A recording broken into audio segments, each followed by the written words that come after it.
Miss Rimmicky had not been looking forward to this particular lesson.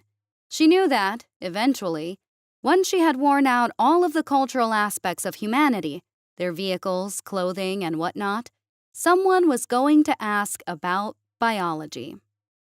The day before, one of the more annoying Opticon had broached the subject at the end of the lesson, and the entire class had rallied behind her. To be fair, she was something of an expert on some forms of human biology, though she wasn't going to be bringing that up in class.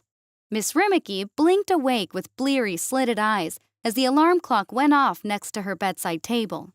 It was a classic model GE alarm clock, a relic from the bygone 1990s of Earth. They were remaking them, part of an ode to the classics renaissance that was currently taking over most of the countries on Earth. She frankly hated it.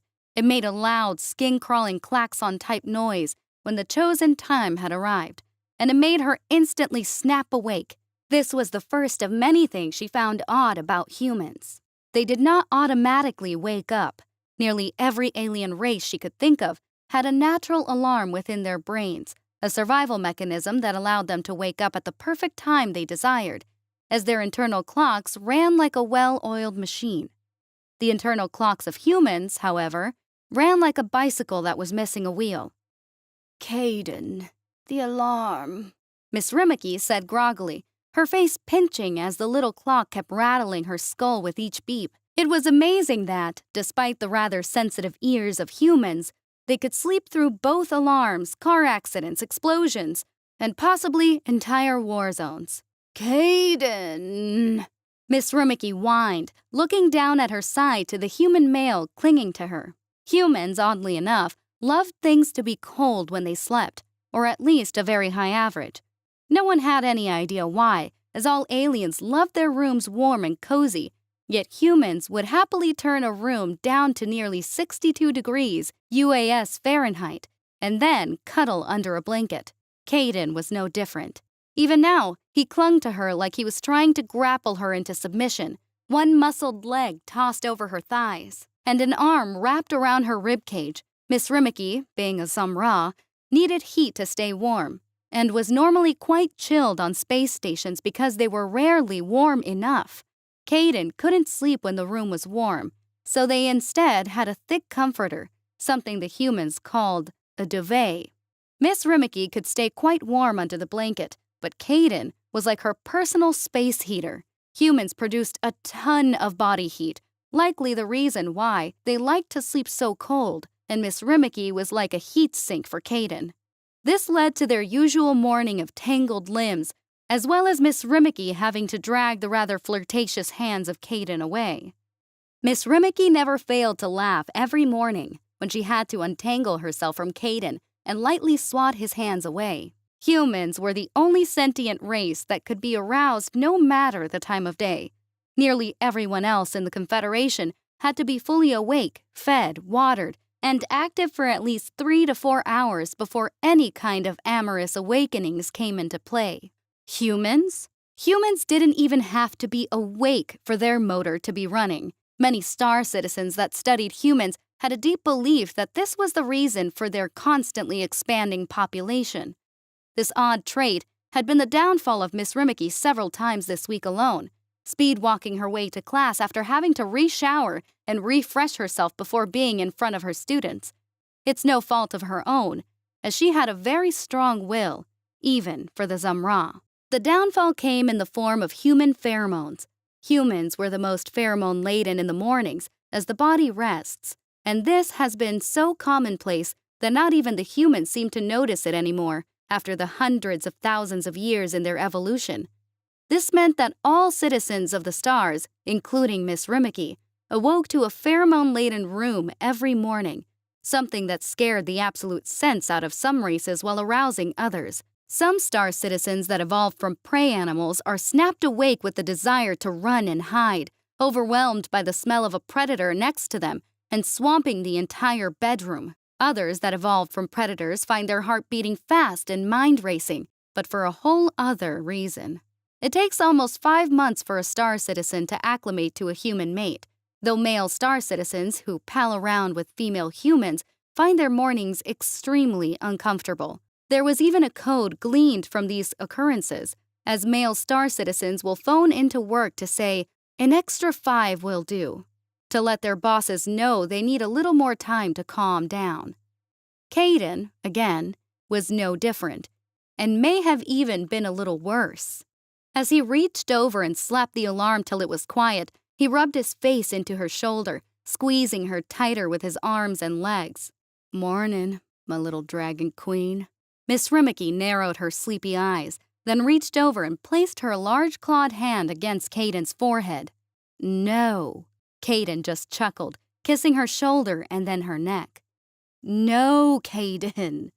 Miss Rimmicky giggled, using the extra height and weight she had on Caden to push back against his forehead, allowing her to wiggle free of him and the bed. "I cannot be late again, and you are the sole reason why I usually am." Caden sighed from the bed, still partially cocooned in blankets, and leaned up onto a strong hand, as his blonde hair fell down around his face in bed-headed ringlets. "That's fine. Just means I get to watch you go." Miss Rimmicky looked over her shoulder, raising a scaled eye-ridge at him. Her heart gave a soft flutter as she caught sight of the morning light emitters casting his pale skin in a soft glow, but a sharp click caught her attention from the living room bar. If it wasn't for the coffee maker gurgling to life and reminding her she had a job to do, she would have been lured back into bed by the little love predator. Speaking of coffee, humans were caffeine junkies through and through. While slipping on a pair of jeans and a sweater, Miss Rimmicky inhaled slowly and dragged in the caressing scent of roasted coffee beans. Human biology was rigorous, allowing them to consume a litany of poisons and stimulants that only served to fill them with jittery energy or get them high out of their minds. Coffee was a stimulant that humans had a high command of, and was likely one of the few reasons why Earth was as filthy rich as it was. Coffee, no matter how hard they tried, could only be grown on Earth. Scientists were dumbfounded and enraged that they could not get the plants to grow, and even the Nimiki were perplexed at the finicky little plant. The desire of the coffee bean elevated the countries of South America to a power on par with the unified American states and the European coalition, and were being courted by the UAS into joining. Fields upon fields of coffee plants ran all along the bean belt, as it was called, and Earth had a stranglehold on its production and market value. Miss Rimmicky loved coffee, as did all Zumra, the darker the better, and it never failed to perk her up. The same could not be said of the Yorpal and Carlakins, who, despite loving the flavor of coffee, could only handle a single cup of light roast. They tended to get the jitters quite easily, but that simply meant they got more bang for their buck through a single cup. Unlike the Zumra and Poit, if a Yorpal or Carlakin ingested too much coffee, they had extreme intestinal distress, which sometimes even led to death. As Miss Rimmicky took a sip from her coffee-filled cantinister, she felt the strong arms of Caden slowly wrap around her waist, resting on her wide hips. "Dragon in a sweater," Caden murmured. Miss Rimmicky snorted and slapped at his hands. "No, stars above. How are you this active without even being fully awake?" She pulled out a long stirring spoon, reaching past her side and jabbing Caden in his toned stomach. "Back, beast. Back to the dungeon from which you came." The irony was not lost on Caden, nor was it lost on her, as they both giggled and laughed, Miss Rimmicky jabbing Caden with a long spoon and herding him into the bathroom so he would shower. She escaped the lair that was her hab unit with plenty of time to spare, having fended off Caden. She arrived at her classroom well before her students and started setting up the course for the day. She had to get a little creative, as she knew what kinds of questions those little bastards were going to ask. But she had to steel herself. She was halfway through her cantinister when the first students arrived, and as per usual, it was the yellow Yorpal Ramira and the black Yorpal Tintle. "Good morning," Miss Rimmicky said, nodding to them with a light wave of her fronds. Tintle grinned. "You're in for a rough one today, Teach. I wouldn't be surprised if you end up brain zapping a few people within the first hour." The entire class was huddled around in the cantina for hours after class, coming up with questions to ask you. Ramirez said with a roll of her eyes, pulling up her own cantina stir that was full of a carrot juice blend. I hope you weren't planning to have a good day. Miss Rimmicky tilted her head, sighing out with coffee-warmed breath. Oh, goody. You two go ahead and have a seat then. I'm sure they'll all arrive at once, prattling away like songbirds. My sister told me about the birds. Ramira mused, fluffing out her butter-yellow head fur before taking a seat near the front. Is it true they sing with the sunrise? Farron always says they do. All birds make noise with the sunrise, Ramira. Tintle murmured, sitting down next to her. Ramira chuckled.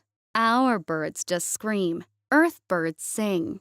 Why can't we discuss fun things like that today? I have an Miss Rimmicky began, but let out a sigh as the two Yorble gave her knowing looks. They would riot, wouldn't they? Mm-hmm. The two Yorble hummed together, and Miss Rimmicky just shook her head.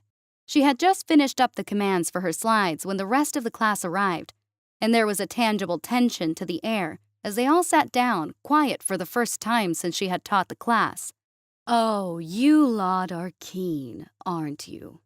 Miss Rimmicky drawled out dryly, standing up from her desk and smoothing down her jeans. She liked jeans, and these were quite advanced, made with some materials called spandex. I bet you've been looking forward to this for months, haven't you? The only reply she received was the widening smiles from her students, except for the masked djinn, who just gave her a cheery thumbs up with one of their forearms. Splendid. Miss Rimmicky hiss-growled to herself, then tapped the pad of her finger to the thick muscle of her thumb. The large display came alive, sporting an image of human men and women of various skin colors playing volleyball. The cheer that the students let out was deafening, and everyone but Tintle and Ramira were tagged with a spike of pain as Miss Rimmicky focused her will upon her students. The two Yorple knew it was coming and had smartly kept their mouths shut. That is more than enough. Thank you. You will all show proper decorum in my class, regardless of the subject. Miss Rimmicky stated firmly, her tail whacking against her desk angrily. Collectively, the class all held a hand or claw to their head, murmuring angrily to those seated beside them as Miss Rimmicky took her place in front of them all. So, all of you want to know the biology of humans. I mean to teach you about it in a highly professional manner, so I expect professional questions from you as well. Miss Rimmicky began, then gestured towards the screen. Humans, as stated before, evolved from a predator race. This in turn has given them a muscular build familiar to other predators, such as the Zumra, Yorple, and Karlaken. Humans require movement and exercise to stay healthy, as without it, they can gain weight and lose their form. Miss Rimmicky tapped her thumb again, going to the next slide showing a pair of extremely overweight humans trundling along a park walkway. Like all races, they are prone to weight gain if they consume too many calories and do not work them off. Similarly, they have many body types, ranging from short to extremely tall. Miss Rimmicky tapped to the next slide, showing a cluster of humans of many sizes. They can be as naturally short as 4'6" to over 7 feet tall in UAS units. They can be taller or shorter, but this is normally related to certain diseases, such as dwarfism and gigantism. A powder blue female Yorple raised a pawed hand, and Miss Rimmicky raised her scaled brow ridges to her. Yes? The Yorple leaned in towards her fellow students, heads nodding as they spoke. Then she brought her hand down. What is the human miasma? Of course. Miss Rimmicky whispered to herself, but she let out a controlled breath as she put her teacher voice back on. That is a pheromone, released by humans as they sleep. Humans themselves are not affected by it, or at least not as much as other races of the Confederation. This pheromone causes different reactions, depending on the legacy of the race. Prey races will react in fear when they smell this pheromone, and it has been compared to a musk. The Poit, Djinn, and Nimiki so far have had the worst reaction to this pheromone, as they have awoken or have been filled with a blind panic, running from the room where the pheromone is present and then hiding. The pheromone overrides their logical senses and draws out something far more animal from the mind, and it takes time to acclimate to having a human around. Miss Rimmicky tapped her fingers along her hand, pulling up an image of a human snoozing in a hammock. That being said, the pheromone has been found even when they are simply sleeping, and naps have caused a fair bit of chaos on ships. What does it do to, not prey races? The powder blue Yorple said quietly, tapping the ends of her claws together. Out of curiosity. Miss Rimmicky had a notion to give the Yorple's brain another zap, but instead shrugged it off and kept her professional air. For non-prey races, it has been described as energizing. She had to take a few deep breaths herself, as her brain brought the same feelings to the front of her memory, and she felt her skin tingle lightly. It can cause the heart to race, the blood to rush within veins, and the brain to spin to life so quickly that it has been able to jerk a star citizen awake from a dead sleep. It causes the stomach to flutter, the skin to sweat, if it can, that is, and for an unusual arousal to take you. To many who came from predators, it can make you feel alive in a way you have never known before. There was an audible intake of air as those of such a legacy drew in an excited breath, while there was a vibration of excited fear from those with a prey legacy. Oh, good grief, Miss Rimmicky thought to herself, then went back to her slides of humans. Anyway, humans are extremely well-muscled if they take even the bare minimum of care to themselves. Due to their lack of fur, scales, or anything else of that nature, their strength is in raw display in their many forms of body. She changed the slides to a larger one, showing a male and female of 3 accepted forms of human body at their weak, middling, and peak. First, we have what many of us call the triangle human, Miss Rimmicky said, ignoring the many low whistles and giggles from her students. This standard of human is by far the most abundant and have a very defined musculature. They are the most well-rounded of the humans, having a balance of muscle, fat, and height. The second are what we call oval humans. Miss Rimmicky changed the slide to show a male and female of this type, and there was an interesting reaction to a lot of the students. Some of them had eyes wide with fear, while the eyes of others were wide for a far different reason, some of them even smiling. Oval humans have a higher tendency to store fat, have more muscle, and are just wider. These are quite common and are normally found where things need lifting on a daily basis. Ovals and triangles are at a constant war with each other, which has been compared to tribalistic bickering on who is actually the strongest, who looks better, etc. They are usually the slowest of the humans, excelling at sprinting but failing at longer distances, purely due to their weight. Then there are the rectangle humans. Miss Rimmicky said, changing the slide once again. Well, they look rather friendly. A male poet said, having been taking notes the entire time. Miss Rimmicky smiled.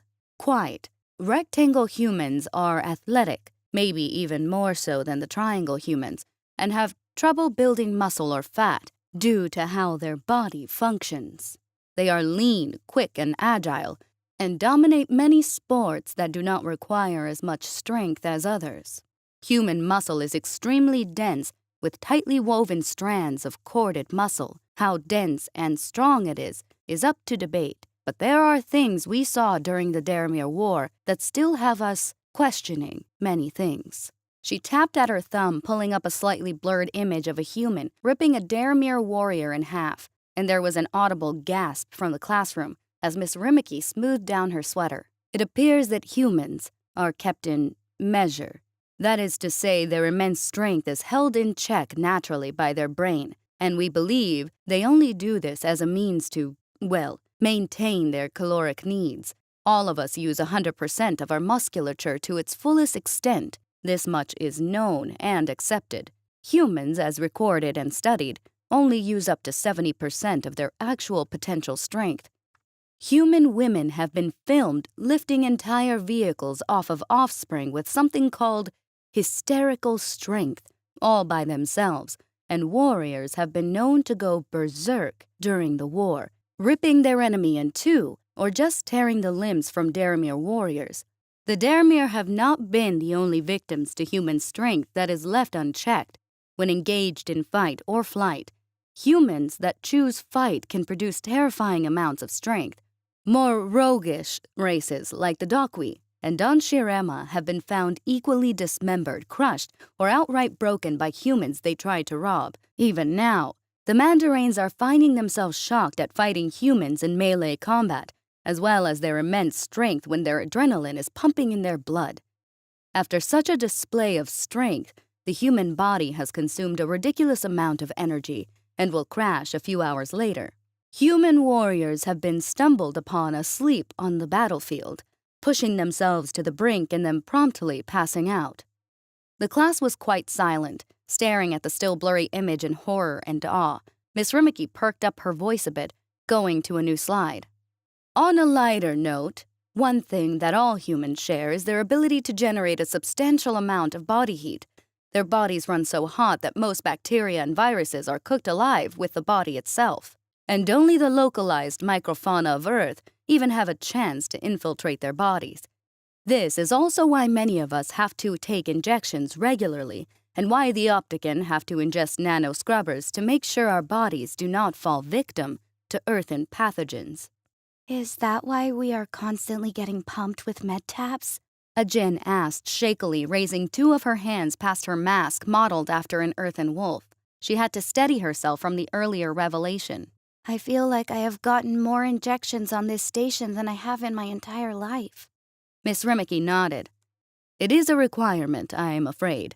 Humans are extremely steadfast little buggers when it comes to infections, and they have bred some of the fiercest microfauna to ever reach the stars. We have a sturdy grasp on medical science, and it is the only reason why humans have not released a dozen plagues onto other planets. It got close a few times after the smallpox outbreak on Station Palpable, but thankfully the fatalities were low due to the hard work of medical professionals on the station itself. Many believe humans run hot to kill anything that gets inside of them, and stay hot to make sure they do not go down. Miss Rimiki tapped at her thumb muscle while her students all murmured to each other, pulling up an image of a human woman sleeping on her bed. As stated before, humans tend to release pheromones when they sleep, but they do not just sleep at night like most of us. Carlake and sleeping during the day on their home planet, as we all know. Humans run hot all through the day, and even with proper calories, they may feel a need to catch what they call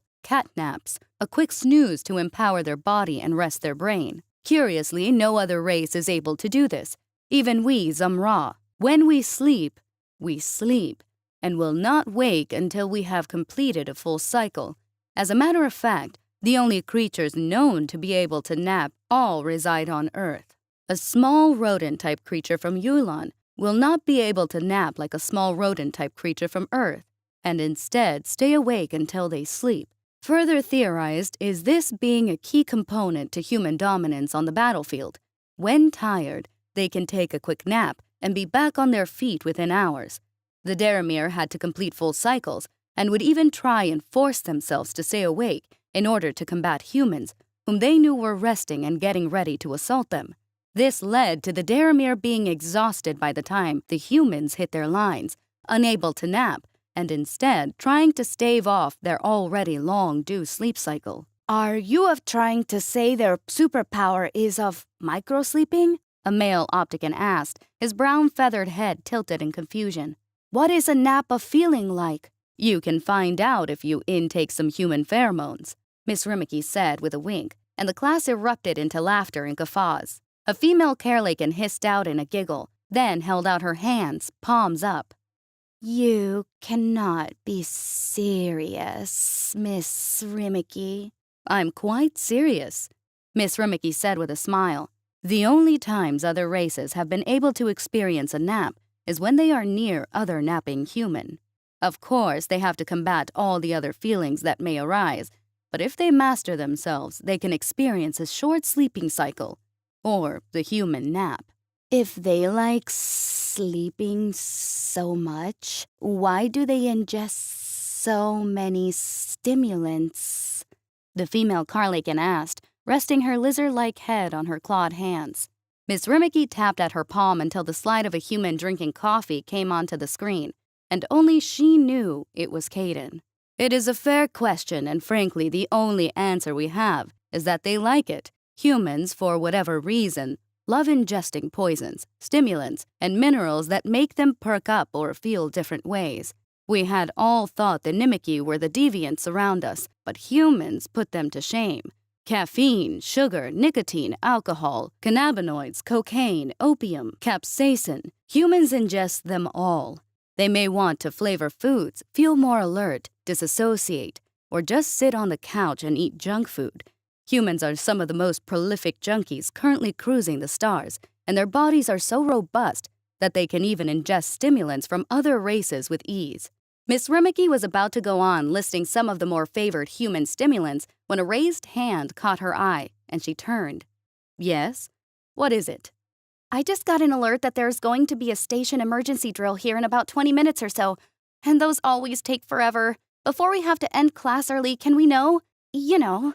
A female point said, running the pad of her finger along the tabletop. The fun question? You know, what we're going to ask? You know, about the rumors? Miss Rimmicky tried to play dumb, raising her scaled eyebrow ridges again and tilting her head. Rumors? About their mating rituals? A male Yorple spoke up. The lengths they go, how they have affected the Confederation, how it made the Zumra rather angry, and why Yorples are taking human mates at— Yes, all right, Miss Rimmicky said, holding up her hands with a flare of her head fronds. I know what you're asking. However, before I pull up the slides, all of you will be on your best behavior. Got it? A chorus of silent, nodding heads replied to her, and she queued up the slides. One was of a rather buxom female human wearing lingerie, the other a strapping male human wearing only shorts, both of them giving the class an eye that the humans were already well known for.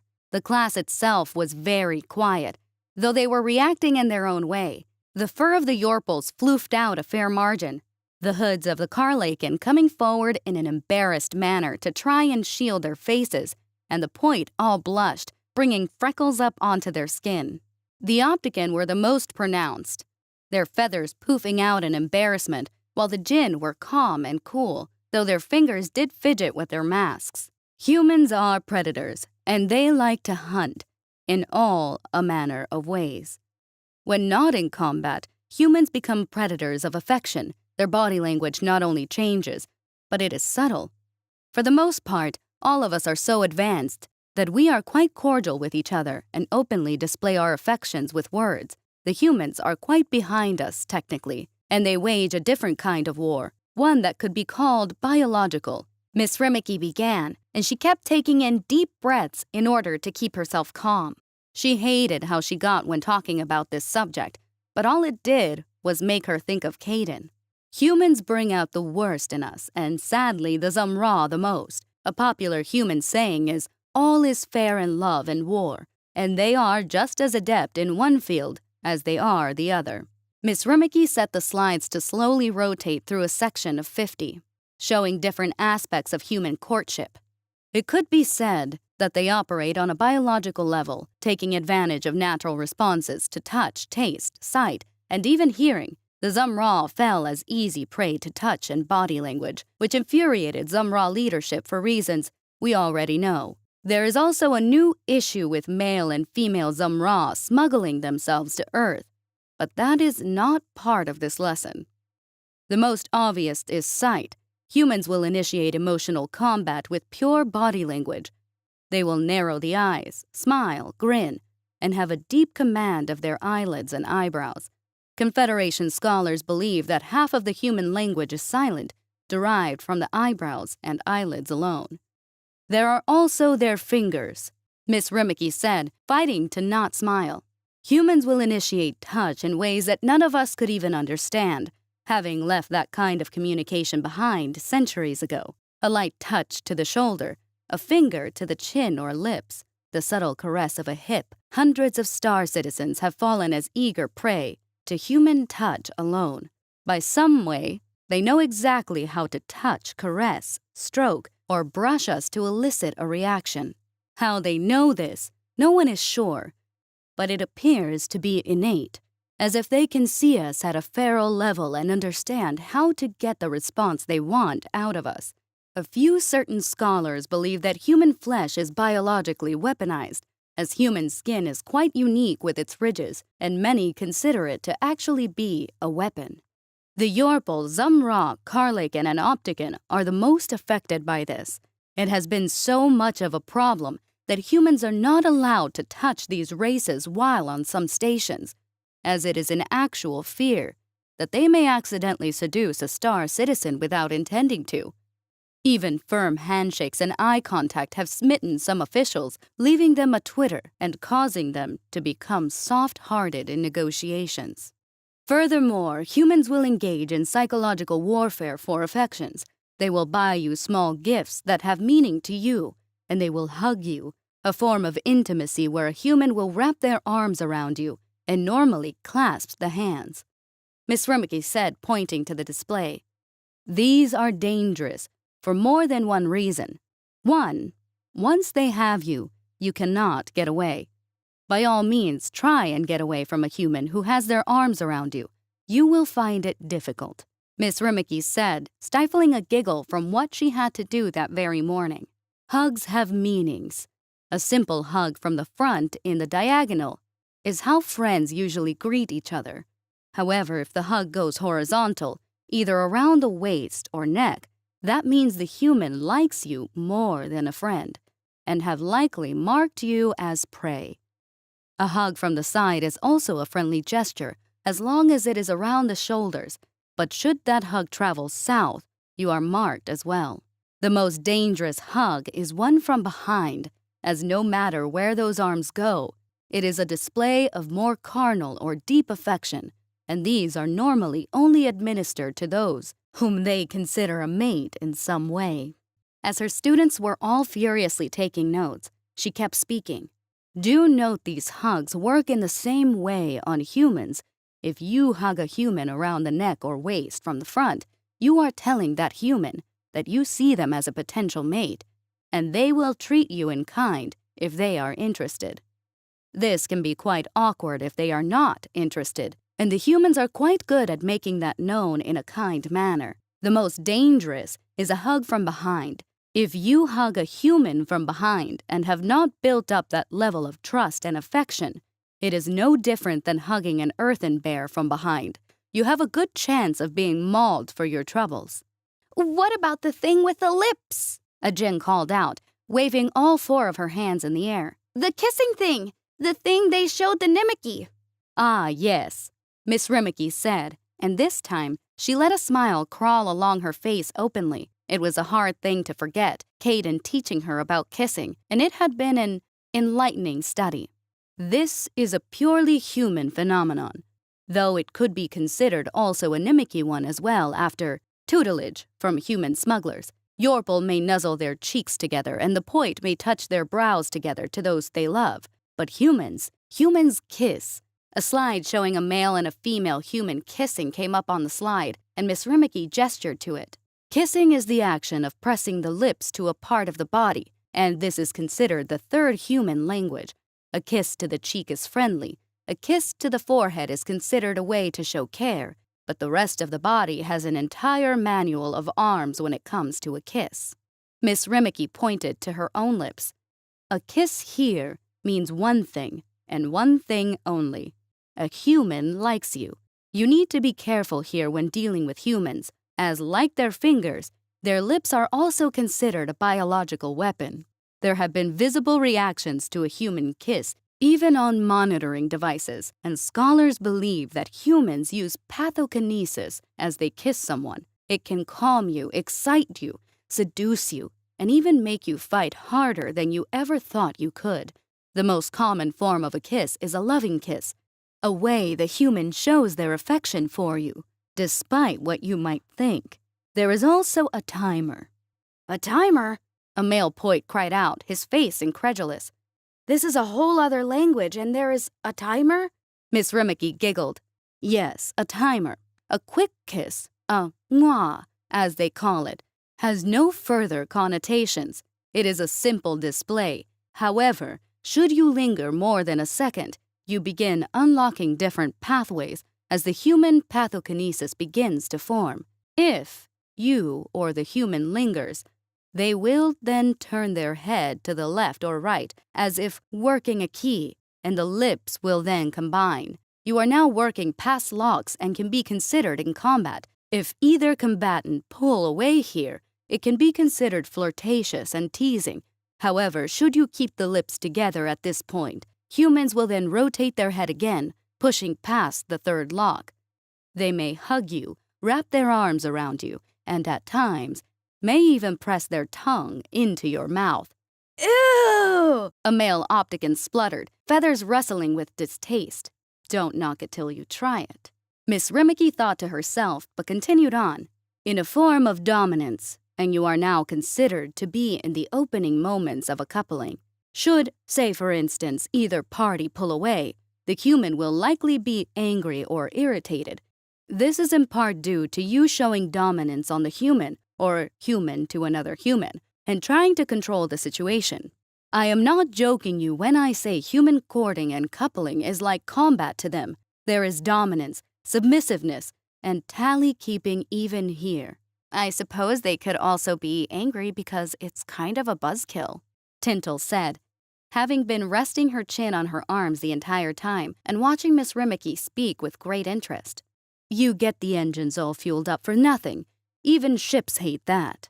A male Carlican spoke up next. Is it true about the wrestling? There was a murmur of giggles and chuckles around the room, and Miss Rimiki's heart kicked up a few notches in her chest. Human coupling is vigorous. Their strength is on full display here, Miss Rimiki said coolly despite her massive heart thundering her ribcage. As all of you know, the members of the Confederation, as well as other spacefaring races, treat mating as a polite requirement of reproduction. Sometimes it is even faceless depending on the planet. Instead, being a deposit of genetic material, the Huguen of the Shashout Ring have left behind physical mating and even birth, instead growing their young in great nurseries. Humans do not believe in this. Their mating is as ferocious as their prowess in combat, and they judge each other during it as well. Should a partner be lazy or lackluster, they are passed over. Scholars have noted that entire marriages have fallen apart due to one of the humans becoming devoid of effort, in which the other human goes and seeks a better partner.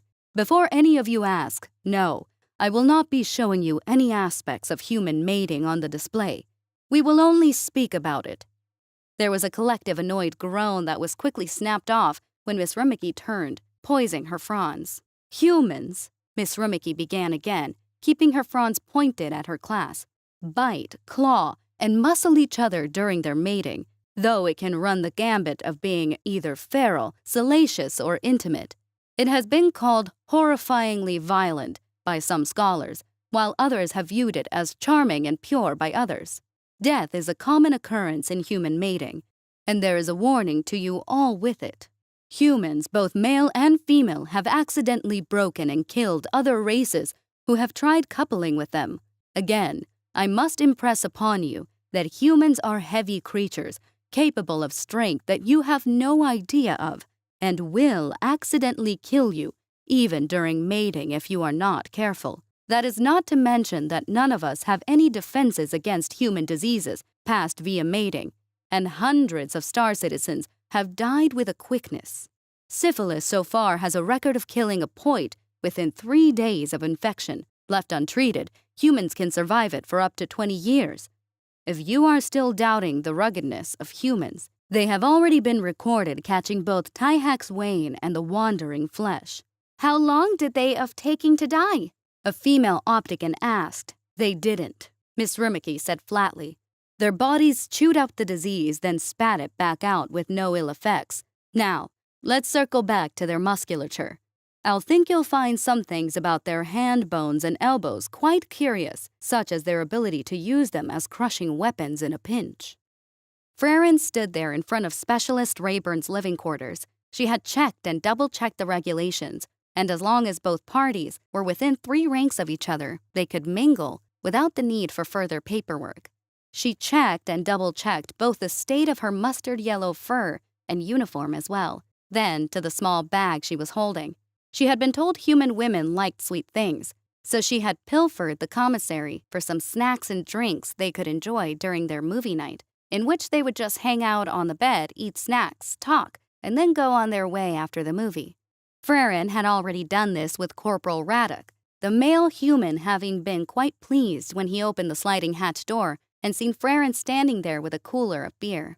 It had been a fun time, and they had shared some laughs at the movie, but Freren wanted to see if both male and female humans were the same after hours. As she pressed the hailing button and stood back, she tilted her head as she thought. Male humans weren't bad, but they just weren't as pretty as the females. Female humans had hair that was more fun, had far more pleasing features, and she just didn't understand what the other female Yorpal were on about when it came to male humans. The door slid up with a hiss of actuators, and Specialist Rayburn was standing there, all smiles, wearing a pair of jogging shorts and a white tank top that did nothing to hide her tanned skin and well-muscled limbs. You came over wearing your uniform? We're off rotation for the next 4 weeks, unless it's an emergency, you know?